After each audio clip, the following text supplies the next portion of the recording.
Welcome, Dungeon Plunger Union members. I have my plus one plunger, a steaming hot cup of holy water blessed by St. Keurig, and I have a very special Union member with us today to help me plunge the dungeon and flush evil down the drain. Our guest today is an editor and host of the XP Lovecat YouTube channel. Welcome to the show, Leslie Horn. Thank you so much. Yes, I'm Leslie. I love role-playing games. I have a channel all about them, and I'm excited to be here. I am so glad that you came on the show. I'm going to have a link to your show into the show notes. Um, and the reason that I discovered you was a friend of mine, Carl Rodriguez. He was planning on running, or he is running Masks in Arlahotep right now, and so he shared your channel and your discussion of like the whole Masked in Arlahotep campaign, and I was just so enthralled. And I was like, I need to talk to XB Lovecat. So thank you so much for coming on the show. Yeah, absolutely. That was a series that was what I wanted when I was preparing the game. It's like, okay, I didn't exactly get anything that was that extensive, so I'm like, I'm gonna put it out there for people as a resource. To me, I was like, yes, this is all the sorts of questions that I had, especially as I was like, reading through the chapters and everything like that. I definitely want to talk about that. Down the line. But first, I was curious. So, how did you get into role playing games? And, after that, how did you get into Lovecraft? Or, Yeah. So role-playing games, I actually started in college. My now husband got me into them by running a Dark Heresy short campaign for a group in college. And that kind of got me hooked immediately, learning about being creative in a different fashion, but also super social at the same time. So I feel like it was a quick way to shortcut making friends because when you spend time around a tabletop table with people, it's like a connection that happens a lot quicker, I think, than other areas of life sometimes. So that was really where I got into it. And the Lovecraft stuff, I mean, I think I had some knowledge of it before college, but I wasn't really that intensively into the lore, but the Eldritch Horror slash Arkham Horror board game was, I think that was probably like my main big exposure to everything. And I was like, this is very cool. And then I also played the Call of Cthulhu role-playing game shortly after that. And so then that opened a whole world for me. And then I started reading in his stories after that. So it was through tabletop gaming that I actually got into Lovecraft stuff. oh, okay. That's interesting because that's kind of almost how I got into it. I got into it through Army of Darkness, which brought up the Necronomicon. Okay. And then I found out that there's like this role-playing game, and I didn't really know anything about role-playing games previous to that. So that was But yeah, I talk a little bit about that on one of my podcast episodes, in case anybody's interested in hearing about how I got into it. But um, so did you know about Warhammer like 40K and all that kind of stuff before you started playing the role-playing game, or was your husband like, "Hey, we should play this role-playing game. You'll love it." He was definitely like, this is a cool game. You should play it. And definitely downplaying how much he loved Warhammer 40K. He was playing it very cool. And then I quickly learned that this is something he's very passionate about. And I also enjoy it, but I'm not as deeply in the knowledge and lore of that universe because there's a lot to learn. Yeah, does he play the miniatures too, or Yeah, yeah?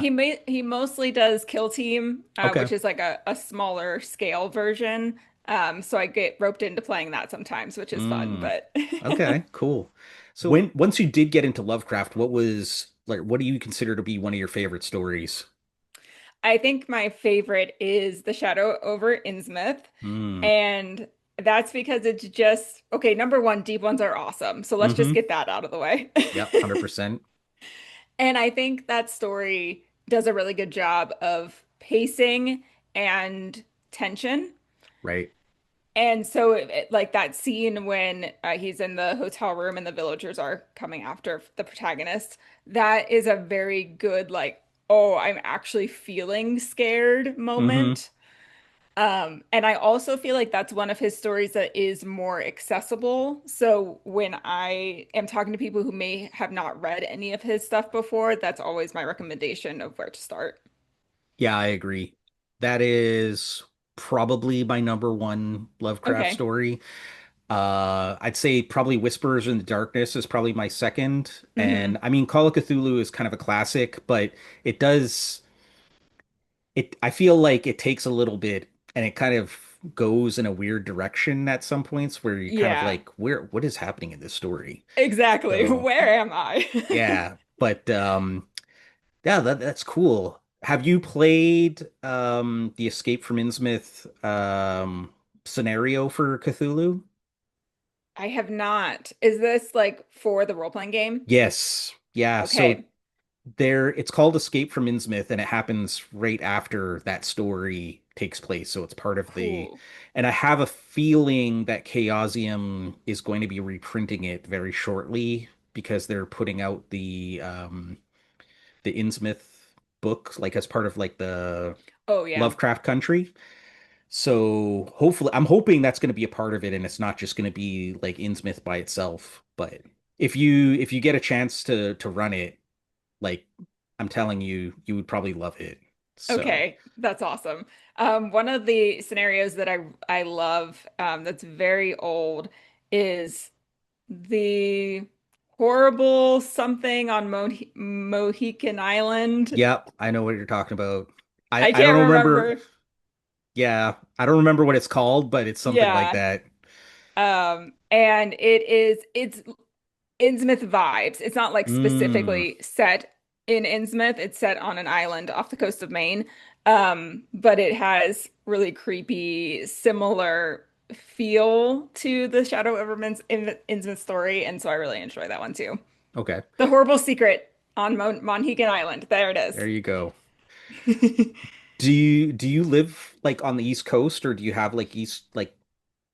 No, so I'm from Ohio, but I did actually get to visit that island after I ran the scenario. We were going on a trip, just a vacation to Maine, and I'm like, well, we are here and I want to go. And it's a very small, lovely island for hiking, and it was very fun that I got to visit. That's amazing. So you started your YouTube channel in 2020. At least that's what I had noted. What motivated you to get into like making content specifically? Because it seems like, you have a passion for horror role playing, you have a passion for Cthulhu, Lovecraft stories. And game mastering. So what was it that like motivated you to go down this route of creativity? Yeah, that's a great question, and it's kind of like a nebulous, messy answer because it I feel like it wasn't a decision that was concrete and organized when I did it. And it was like at that moment in time, I was pretty creatively starved in my day job. And so I wanted something to do, something that kind of brought in some of my passions. And the channel originally started as a short Lovecraft short story like review channel. So I have maybe three or four videos on that, not very many, because it very quickly shifted into role-playing games. Um, and specifically the Call of Cthulhu RPGs, where that shift came into play, and I started making content on that, and I'm like, oh, I really like this, and that's the direction my channel ended up going. Um, but if anyone's bored, you can go look at my channel, at my oldest videos, and laugh at the terrible quality, which I like to laugh at sometimes, and get some Lovecraft short story reviews. Oh, I was looking at them. I thought they were really good. Oh, So, thank I mean, you. you can definitely see the evolution of your Yeah, channel, but I mean, I think that's normal for any kind of content totally. creator. So, you're learning as you're going along, right? Mhm. At least that's how I And feel. And the YouTube learning curve is huge, by the way. I had no idea what I was getting into when I first started, because I think like you can definitely get away with just recording on your phone, posting kind of thing. But particularly in the last like 10 years, the quality of YouTube, the caliber of content on YouTube has increased so much that it's very hard to compete when you're doing bedroom recordings, low editing stuff versus what's out there now. Do you have like a high-end kind of setup now, or So my version of high end is a sound panel. You can see one there, but there's sound panels around this room. This is my recording room. Um, and I have a camera now. I have lights. I have a tripod, all that stuff I didn't have when I first started. I just had my phone and a chair. So in that sense, yes, I've definitely upgraded. And now I use video editors. I edited my own videos for a very long time, but then it became a bottleneck because it takes so much of my time. And there's really talented people that are way better at video editing than I am. So off it goes. nice? I hope to get there at some point. Yeah.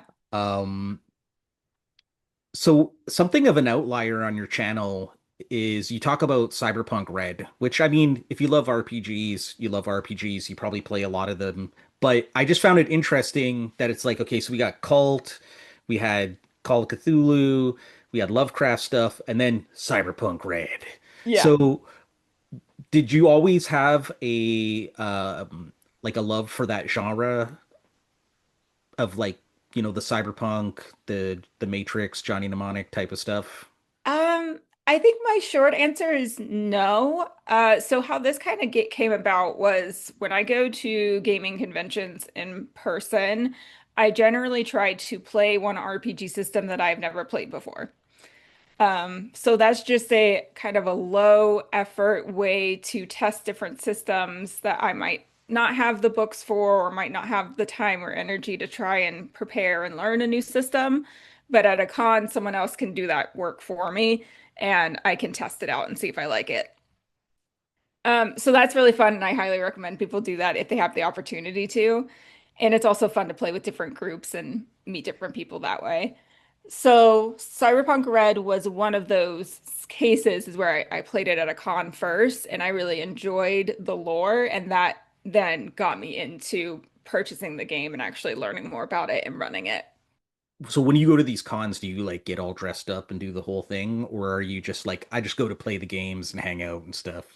I think it's definitely morphed over my time of going to cons. I generally don't dress up because it's too much effort. I did for a couple of years, and I'm like, oh man, I'm cons are so tiring to begin with, and then you add the cosplay level. I can't handle that. So I have my t-shirts. I wear my XP Lovecat t-shirts. Um, and it used to be that I was just kind of going more casual, going for the gaming, but now I have met a lot of people through cons, and they've become more of social opportunities to see people that I see once or twice a year. So this year was the fifth Chaosium Con, and I've been fortunate enough to go all of those years. And this year was like everywhere I turned, I knew someone and I wanted to talk to someone, and it was a very different experience than like my first year going. Like, have you made inroads with people who work for Chaosium and like Yeah. her name is slipping my tongue right now. I want to say it starts with a B. She's Bridget, Bridget. Have you Bridget met? Jeffries, yeah. Yeah, have you met Bridget? Of course, she's wonderful Nice. and amazing, and I love her. That's awesome. Yeah, so Chaosium Con in particular, it is a smaller convention, which Okay. allows you to have those opportunities to get to meet people in the publisher world and get that more human connection. Um, Now, like Gen Con, which is a giant Hmm. convention that I go to every year, I get kind of surface level if I'm just going to someone's booth and have some conversation, but it's definitely not as much of a social environment as some of the smaller cons. So I think that's also something to consider if you are like delving into this convention thing is what type of convention are you looking for? Are you looking to make connections with like industry people and have conversations that are a little bit more in depth? Or are you looking to just enjoy gaming, having fun, looking at different games that are coming out this year? And that will determine what would be like a better fit convention wise. Do you run your own games when you're there, or do you just basically go to talk to people and play games and just kind of look at more of a vacation kind of thing? Yeah, and that's also changed because I try not to schedule myself too much now because there are more people that I will just randomly run into and want to spend time with. So I don't plan any games now for the last like 2 or 3 years that I've gone. Um yeah, that's my short answer, I guess, is I don't really plan to play because I don't have time to play. And then I'm also fortunate that I get the opportunity to be on panels. And so that's taking up time as well. What kind of panels do you do when you're there? So this year I did one on community content creation, which is basically for Chaosium, they have different programs depending on the role-playing game where independent people can publish on Drive-Thru RPG and Chaosium gets 50% of the profit and the writer gets 50% of the profit. So for Call of Cthulhu, that's called the Miskatonic Repository. So I led a panel with people who have published there to talk about their work and how people can get into writing for these games. Do you have any tips that you could offer the people listening now? Or would that be too... Yeah, no, I think my biggest tip is to join the community. So we have a Facebook group and a Discord server, and we also have the Miskatonic Repository Con, which is a free online convention in October that I help to organize every year. And you can, if you don't want to write games, you can still come and play for that convention. And there's a bunch of people who are either playtesting games or playing games that they've already published on the Miskatonic Repository. Um, but if you're interested in writing, that's a super great opportunity to come and ask questions and connect with people who have done it so that you can learn about what it's all about. So yeah, join the community and then you can also check out what people have published on there already to get a sense of what even this type of endeavor could look like for you. Do you see like what contributes to making a successful module and like what kind of tips you would offer towards like somebody who was like, okay, you should probably focus on these kinds of ideas when you're trying to write something? Yes. Okay, so I have done a lot of editing for people who publish on the Miskatonic Repository, so I'm very intimately familiar with what makes a good scenario and what performs well.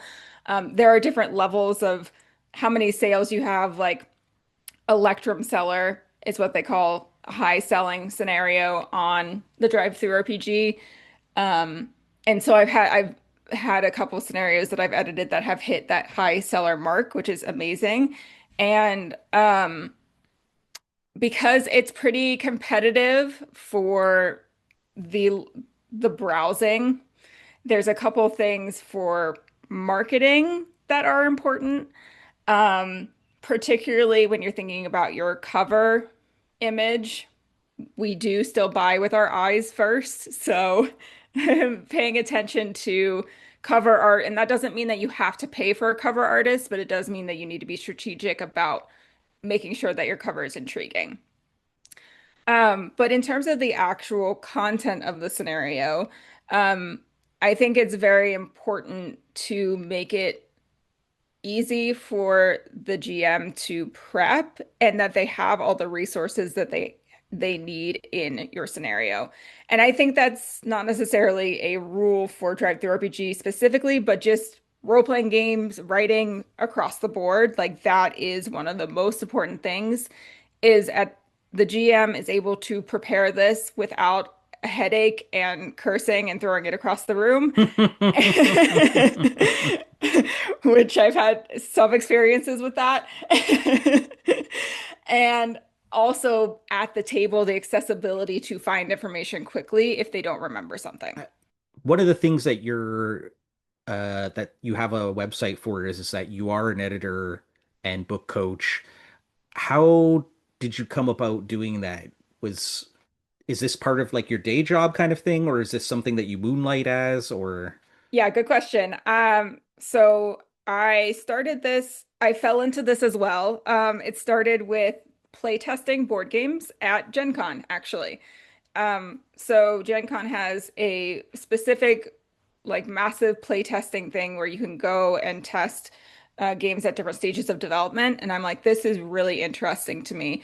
And it led me to trying some playtesting for role-playing games. There wasn't a ton of people really looking for that at the time that I was getting into it. But then it led me down the path of editing and learning about the different kinds of editing. I very quickly learned that I liked the developmental editing side of things, which is much more about the content, developing ideas, making sure it's fun for players, making sure it's easy for keepers to run, making sure that it is formatted in a way that is easily digestible and that it's working with the system's rules and not against them. So all that stuff is really, really fun for me. The grammar, punctuation stuff, not my thing. I don't do it. So like it's also important if you are looking to get into role-playing game writing and you want to hire some help, that there are different types of editors as well. Um, so in terms of like how I actually started getting into editing, well, first, when I discovered I liked doing it, I took a lot of classes to try and learn what I was doing because before that, I had a career in finance, which is something very different. And I did, so I was educating myself. I did a lot of free work to gain my skills and kind of figure out, okay, what exactly am I doing? Um, get some word of mouth going, and it was helpful at that time because I was very unsure of myself. So then getting positive feedback from the clients that I was working with, they're like, "Oh no, you actually like know what you're doing," was helpful for me to gain confidence before I actually started selling my services. Um, so I did that for a while on the side of a full-time job, and then I left my job in November of 2023 and worked part-time for a year, and I've been full-time since January Oh, in wow. editing. That's amazing. Yeah. Okay, great. So is there a big difference between like being an editor and the book coach or like how? Yeah, good question.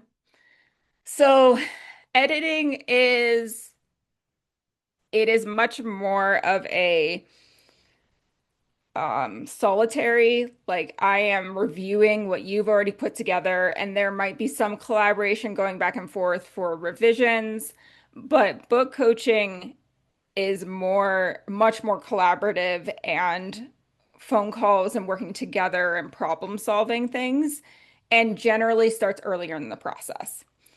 So editing really only comes in when you have a draft written, but coaching can start when you have an idea and you have nothing written. So the coaching I do more on the fiction side. So I also do editing and coaching for fiction, mainly horror, sci-fi, and fantasy genres, just because that's what I enjoy the most and are the most well-versed in. Um, and that's for both novelists and short story writers. So that coaching is much more like I call it a personal trainer for writing. So it's someone that's going to help you through the process and help you develop ideas and make sure that you're getting feedback along the way, um, as you complete something because writing is actually very difficult and keeping the motivation is very difficult. So that's where a book coach can come in. Nice. I never thought about it like that, but that makes a lot of sense to have somebody there who can kind of put you in the right direction, kind of give you, I guess, the right tools or the right direction to sort of, get yourself into gear, getting writing, and then getting that project sort of from beginning to end kind of thing. So Exactly. that's really Yeah. cool. And particularly on both sides, I also have acquired a lot of knowledge of the publishing industry. And so I can also help people navigate the marketing side and navigate how do I publish because that is something that a lot of people don't have that knowledge. And also more on the fiction side, it's kind of elusive sometimes how things work. On the role-playing game side as well, but I think there's more transparency in the role-playing game space. And so that's also beneficial when you have someone that is connected with other editors and publishers that can actually help you get to where you want to go. It feels like to me that there's not a lot of avenues when it comes to like where to publish a role-playing game. Like it feels like you really have like either you have the capacity to sell your PDFs yourself, or you maybe you put it on something like Lulu or Amazon, maybe, I don't know, or but like really like drive through RPG seems to have like the stranglehold on the market. I don't really feel like that's healthy. Where do you, what's your views on that? And what do you think? Do you think there's an alternative for people who want to get their work published and get out there? Yeah, so if you're wanting your work published, and you're not wanting to sell it to one of the big names, because that's an option, you can go to and pitch your scenario to or campaign to one of the big name publishers. But if you're not wanting to go that route, you are correct in that drive-through RPG is essentially the monopoly in the role-playing game space for actually publishing your work and making money off of it. Because even people who do Kickstarters, which is a can be a really great avenue, you are still selling your product through drive-through RPG. Um, I don't know that I have a passionate answer for the situation. It does kind of feel like the reality at the moment, but that there's not necessarily a great solution for how to add some competition in the space because it is a pretty niche thing and would be a very large undertaking for someone to come in and try and be that competitor. Yeah. Do you see people who uh, get their stuff published on the Miskatonic repository who then are approached by Chaosium, or who they're able to approach Chaosium and say, "Hey, I have this stuff. This is my work," that have been like successful getting their foot in the door that way? Yes, the answer is yes, because Chaosium does hire freelance writers to write for their books. So that's more often the case is, hey, I have published this thing. Do you like my writing? And then they hire you to write one scenario for them. So it's not as much of the please buy my stuff that I've already written, but you may get hired as a freelancer. Um, and then I know there is one person in particular, and he wrote a I have the cover in my head, a Japan scenario with Mount Fuji. I'll have to try and uncover this, but he has a pretty strong partnership with Chaosium, and has published a lot of really high quality stuff. And I don't know the details behind it, but I know that they have a partnership of some sort. Um, so I think there are certainly avenues for that opening doors for people. But I will also say I have heard from others that just posting and doing their own stuff on the repository has been better than they thought it would be, and that is what they want to spend their time doing, is just staying on the repository. So you talked a little bit about having like a passion for science fiction and horror and fantasy and stuff. So what would be some of the books that you're into, or authors that you're into, that not necessarily like Cthulhu related, but Yeah. Okay, so one of my favorite recent reads was The Ferryman by Justin Cronin. And I okay. think he is a very talented writer in general. So he does more of the sci-fi stuff. And I would definitely recommend that people check him out. Okay. I also, and I know you said it doesn't have to be Cthulhu related, but I just finished The Cult of the Spider Queen. Oh, cool. So there's a whole line of Arkham Horror books that is published by Aconite.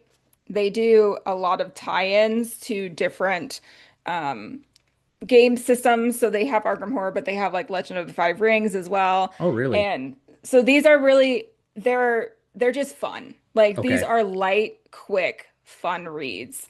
Um, and I have quite a few of those. Interesting. I had no idea that they published their own novels. hmm That's crazy. I'm gonna have to check Yeah. that out. Yeah, I would recommend them.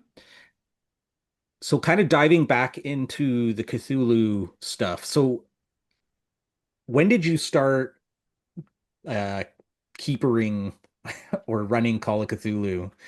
Like what was your, because you said you started off as a player, you kind of got introduced hmm to Call of Cthulhu. So when did you make the transition from like player to like I got to do this as a game master or Yeah.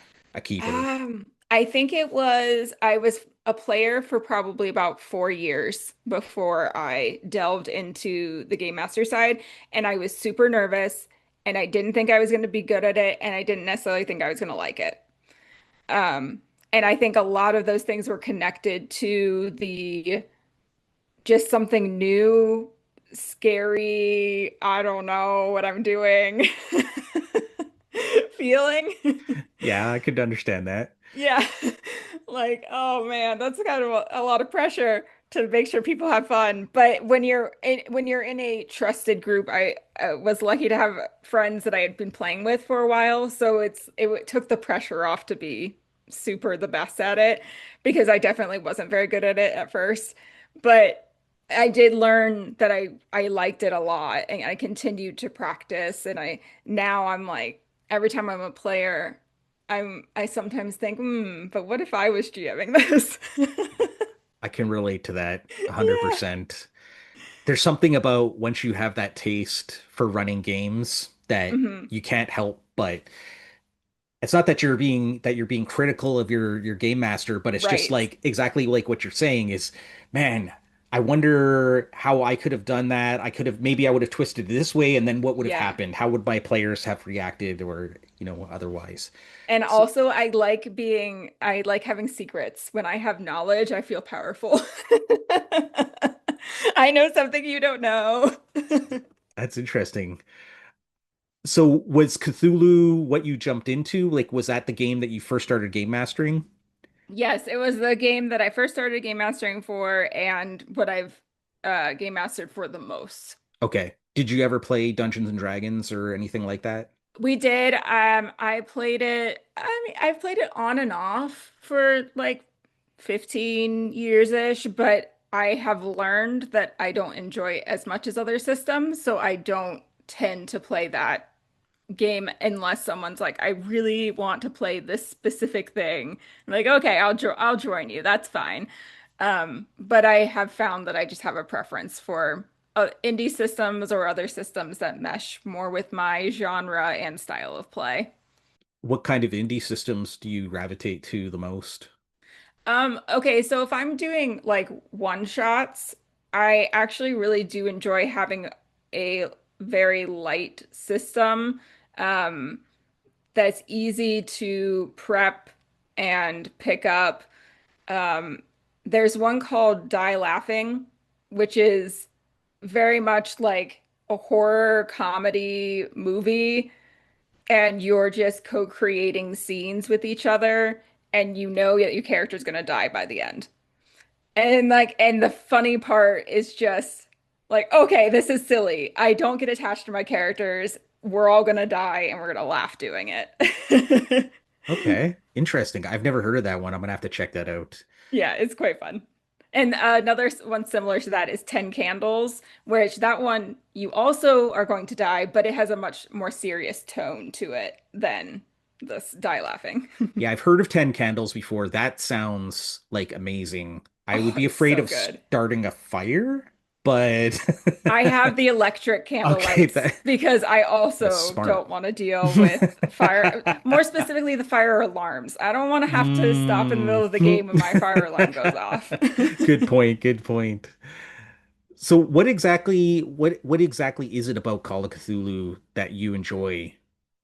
Like that sounds very aggressive. What do you enjoy about the game?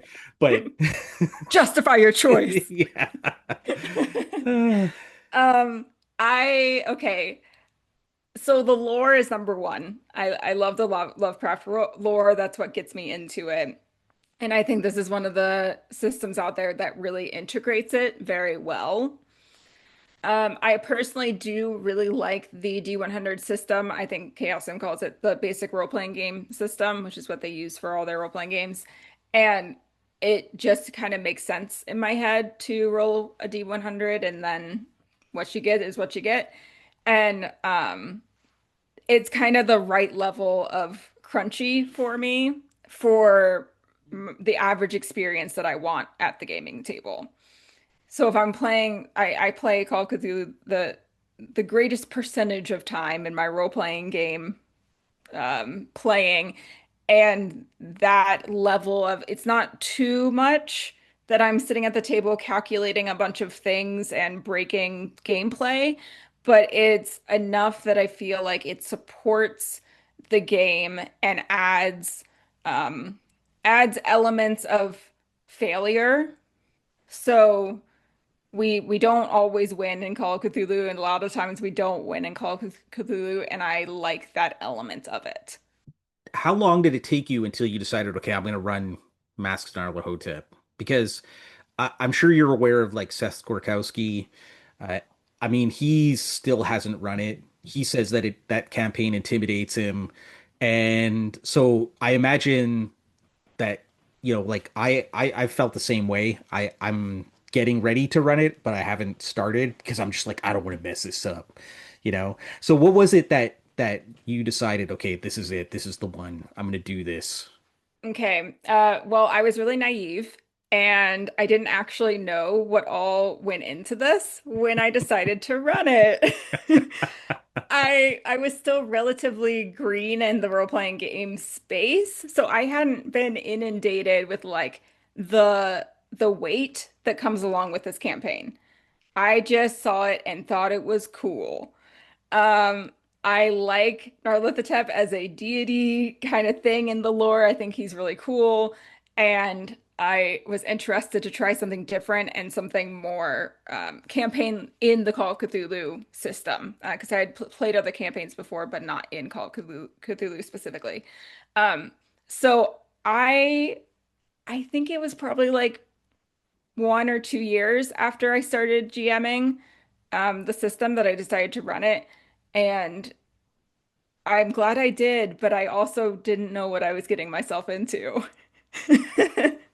Did you start with like fifth or sixth edition and then get into seventh, or you started right at seventh I edition? started in seventh. Okay. So you had no baggage from like previous editions to kind of. Correct. I know there's not a lot of difference, or at least people say there's not a lot of difference between editions, but I feel like there's still certain people who are like, no, like seventh edition is a separate entity completely. Right. So how did you, I mean, you have a number of videos that you go through and you talk about each chapter, which is fabulous, and you talk about like what can you ditch, what should you keep, why, all Mhm. of these things. I thought they were amazing. How did you manage to stay motivated? Because it took you what, 2, 3 years? I think 2.5 years. Yeah. So how did you stay motivated during that time to like not be like, ugh, I can't look at this book anymore, or this like double book monstrosity. Yeah.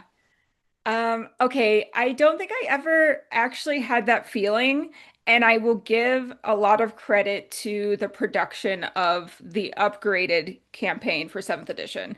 I did flip through the original campaign book, and like that, I would have needed some motivation hits to like get through.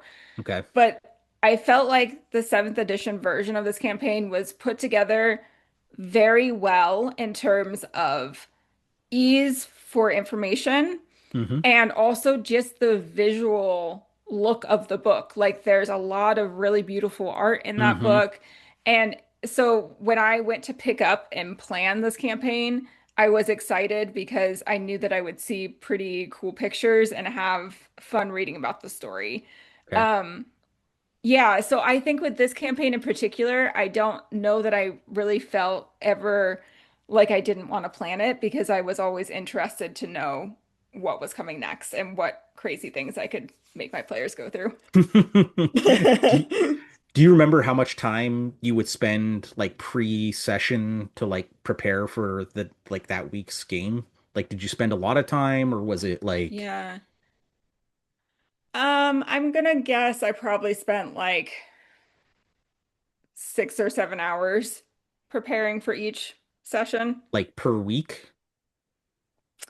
We played, yeah, we played every other week. So Okay. no, not per week, per chapter. So if I'm planning Okay, a okay. chapter, 6 or 7 hours for that chapter, and then chapters would take multiple sessions. Right. So then at the beginning of a session where we had already started the chapter, it'd probably only take me an hour to refresh.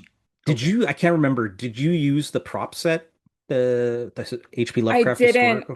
but I've heard really good things about it. Okay. I did some stuff on my own to kind of play with props, but it wasn't as awesome as the Historical Lovecraft Society. They put together Okay. a really awesome box that I have heard great things about, but I personally didn't use it. Okay.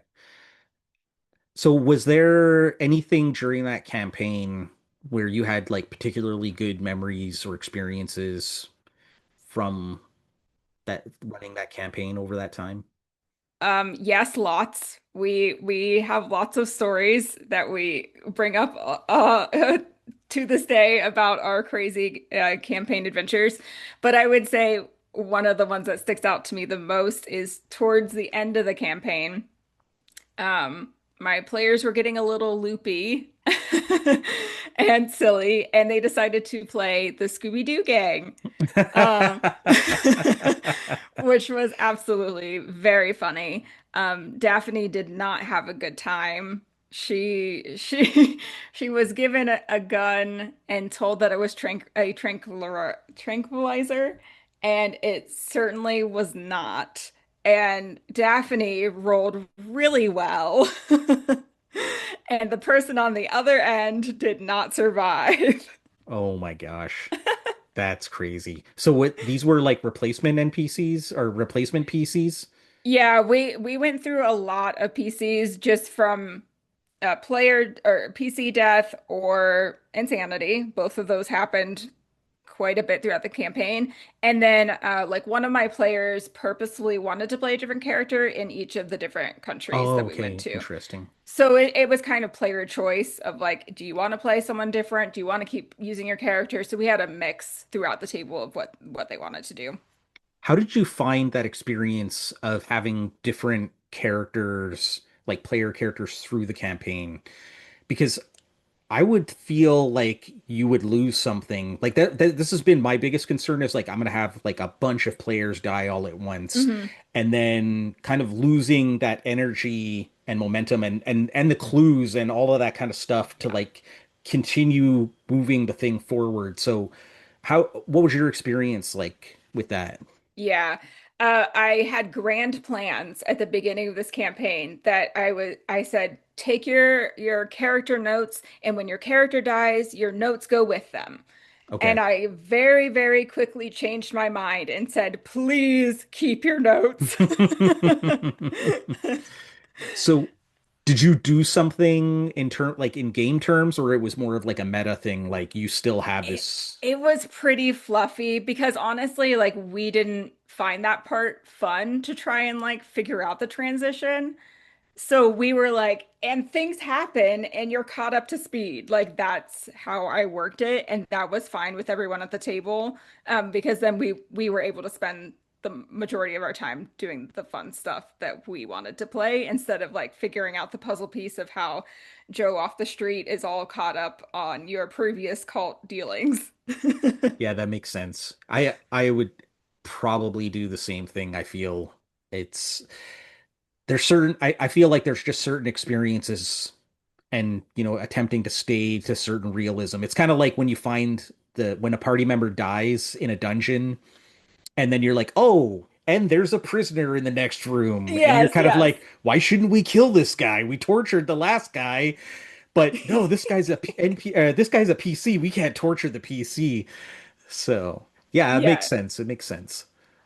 Uh, so You talk about Vaesen and cult as well on your channel. Mhm. So I definitely get this theme of like horror and investigative RPGs. What exactly is it about that those genres or that togetherness that you enjoy? Mhm. Um, okay, so the first thing I think is the pacing, I think tends to work really well in horror role-playing games in terms of we have the investigation up front and there's this slow ramp up where we're discovering what's actually happening, getting to the climax of, oh, this is a really weird thing that we now know. Um, and so that discovery is really intriguing to me. And then having to deal with this either creature or cult or whatever is happening that I, as the player, probably didn't expect. And then as the GM, getting to see my players be surprised by these things. Hmm. I really enjoy that aspect of horror role-playing games. And then the horror genre in general, I think is it's an invasive genre in Mm. terms of like emotionally and physically, it's very like in the body sensations. Mm. Interesting.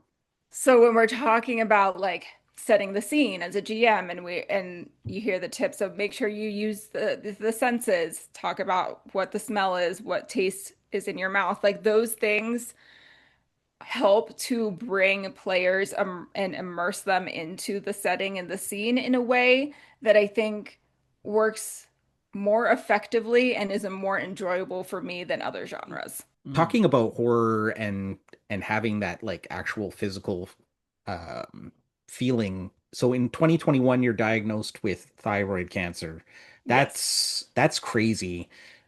Can you talk a little bit about that experience and how that has changed your view and approach to life now?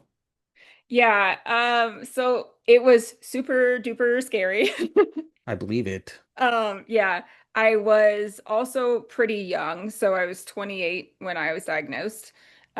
So although I don't think anyone is expecting like a health crisis like that, it Hmm. was like a double whammy almost like, oh my gosh, this happens and I'm only 28 years old. What is happening? I'm confused. I'm Yeah. young. I'm also like unsure of myself and my place in the world at that time. Um, so there were a lot of things going on that it was kind of a slap in the face. Um, and I talk about this a little bit on my channel of Hmm. how role-playing games were a really helpful hobby to have. I had a pretty intensive surgery. It was a 10-hour surgery to get rid of lymph nodes and my thyroid. And so the recovery for that was a lot longer than I was anticipating. And but role-playing games, I could sit on the couch and read an RPG book. Yeah, I could do that. Hmm. And the other element of this treatment was something called radioactive iodine. And I had to quarantine in my room for a week and not see people because Oh my I was gosh. radioactive. Which always makes me think of the Simpsons episode with Mr. Burns and he's in the forest like glowing green. Which Oh, is just awesome. Or Radioactive Man, that works too. yeah. Um, so yes, I was radioactive for a week, and I played one of the Alone Against the. There's Okay. like flames. There's a couple of different versions of those, and they're Yes. solo role-playing games for Call of Cthulhu. Hmm. So I was able to lean on my hobby during that time, which was really great. But I think generally, like this experience accelerated my career transition that we've already talked a little bit about Right. of leaving my job where I was creatively starved and not getting a lot of fulfillment into something where I am loving what I do and feeling fulfilled in what I do and happy with the majority of the time that I'm working instead of not. Right. Would your advice be to sort of pursue those kinds of dreams and because I feel like especially in this day and age, it's got to be scary. You know, you want to have job security, you want to Yeah. make sure you're like, especially if you live in the States, you want to have healthcare and all that kind of stuff. So like Is that something you're like, nah, man, just do it? Like you got one life, just go out there and take a shot. I would say I have asterisks to that. Like that is my general sentiment, but my asterisk is that you do have to pay the bills, and that's important for Hmm. your livelihood and to be able to have the excitement in things, is you do still need to have a safety net.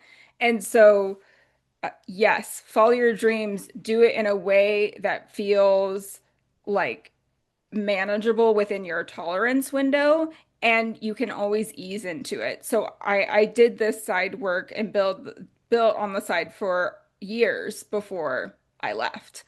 Right, Um, so it's something that is a very personal question for everyone, but that I think at the end of the day, if you feel like something is tugging at you to do, there's a reason why it's tugging at you, and you should pursue it in a way that you can. Whether that is going all in, cool, but if it's not, you can take small steps to get there.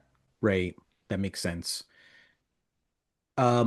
So like the hobby has become much more inclusive now in the past 50 years since when it started. Can you talk a little bit about your experience as a woman in the hobby and especially like running games and stuff like that? Yeah. Okay, so I have had very good experiences overall. I would say when I first got into the hobby, I didn't think about it. I generally I was already kind of used to being in male dominated spaces, again Hmm. with finance. Um, but generally, I have even seen in the last 15 years an even greater shift in inclusivity and welcoming all different types of people into the hobby, and that's a lot of fun to see. Um, Especially at conventions, just all the different people that you get to meet with different backgrounds. And I, I think my answer is I hope it's encouraging to people that I don't have any horror short stories to share around this. Right, I generally have found the role-playing game to be very welcoming, and I enjoy having different types of people at the table because it brings a richness to the experience, having different people with different backgrounds role play different characters, have opportunities to learn from each other. I think that's something that's super beautiful about this hobby and this community. nice. That's Yeah. good to hear. I'm so glad that you haven't had those negative experiences. Um, It's something that I think about. Like now I have a table, I call it my ladies group. There's just Uh-huh. basically me and one other dude, and he was kind of reluctant. He didn't actually want to play. But I Okay. was like, dude, you can't just sit around the table and like watch Yeah. us. That's kind of weird. So and they and it was his girlfriend who was like, hey, could you teach us D&D? Like I really Oh, want to, cool. me and my girlfriends want to learn how to play this game. And I was like, hell yeah. And um, so I guess maybe I don't know. I'm a older generation gamer, and I'm like I just want to make sure that I'm inclusive and open to everybody at the gaming Hmm. table, and that it's not weird. Which I don't Yeah. know. That sounds weird to say, but No, I think it's a great mindset to have of like just being aware. And I think I won't harp on it too much because I think it's talked about a lot, but like lines and veils and safety tools are something that's very easy to implement at the table that mhm, assures everyone that they're in a safe space. That we at any time you can stop a scene. The most important thing is everyone is having fun. it's good advice. So talking about advice, I know I'm conscious for time here, Mhm. but I just wanted to kind of finish up with you have a lot of great game mastering advice on your channel. Do you have any kind of like one piece of advice that you would offer a veteran or an beginner GM so that they can get to the table and have one of the best games that they could run? Yeah. Okay, for beginners, I think it's more of don't put too much pressure on yourself because the likelihood that people are going to have fun at the game is very high, even if you mess up or even if it doesn't go exactly how you thought it would in your head. And I still get anxious when I run games, and I've been doing it for a very long time. But that anxiety will ease the more you do it. And as you get into a session, it kind of dissipates once you're like, okay, warmed up here. Everyone's laughing. We're cool. So don't put too much pressure on yourself. And that would also apply to veteran GMs. Um, but my specific advice, I think, for veteran GMs is um, to try something new. If you've been doing Mm, it for a while, try a different system because you might be surprised. You might pull elements. Maybe you like something about a specific system, but you don't want to play that all the time. You might find elements in that game that you really like and you pull into other systems. So experiment, see what's out there. There's a lot of games that are really cool and awesome to play, and I think it's a great opportunity to just try something different every now and then. that's awesome. I like that advice. So I just wanted to finish up. Was there anything that you wanted to add or say before I let you go? I think the only thing is I would love for everyone to check out my YouTube channel. I am currently experimenting a little bit with lore videos. Mm, So lore specific to role-playing games. And I'm mostly just curious if people actually like them. So if you want to give me feedback, I'm open to that. nice. Well, I'll definitely have a link to your channel. I'm going to have a link to your Patreon and to your editing services. And it's been a super pleasure to have you on the show. You're so full of like exuberance and life. I love it. Thank Uh, you. I- I'm glad that you're healthy and Yes. that you've shared all this great information with us. I'm really really happy to have had you on the show, and who knows? Maybe someone listening to this show will one day be using your services to get published on the Miskatonic University's repository, or who knows, a book or whatever. But no, this has been fabulous. Thank you so much for coming on. Thank you for having me. All right, everybody. That's all we got for today. Till next time, plungers up.